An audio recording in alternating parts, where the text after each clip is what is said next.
রাহুল আর প্রীতি তাদের সদ্যোজাত মেয়ের নাম ঘোষণা করলেন।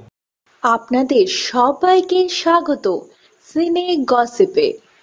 রাহুল প্রীতি তাদের মেয়ের নাম করলেন ঘোষণা। জানালেন তারা তাদের রাজকন্যের নাম রেখেছেন আইরা মজুমদার। আইরার অর্থ মহৎ মহিলা অথবা শ্রদ্ধেয় কিংবা শ্রদ্ধেয় মহিলা। বন্ধুরা, রাহুল আর প্রীতির পরিবারে রাজকন্যা এসেছে 14ই আগস্ট। তারপর থেকে একাধিকবার ছবি শেয়ার করেছেন তারা, তবে মুখ আড়ালেই রেখেছিলেন রাহুল আর প্রীতি।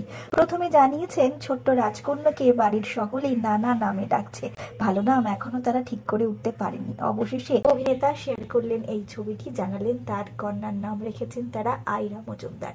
অভিনেতা রাহুল আগেই জানিয়েছেন ভালোবেসে ছোট্ট আইরাকে বাড়িতে ডাকা হয় কিটি বলে। একাধিক ভিডিও শেয়ার করলেও এখনো মুখ আড়ালেই রেখেছেন এই তারকা জুটি তাদের রাজকন্যের। ছোট্ট আইরাকে দেখবার জন্য অপেক্ষায় আছে তাদের অনুরাগীরা। আমরা হলাম সিনে গসিপ।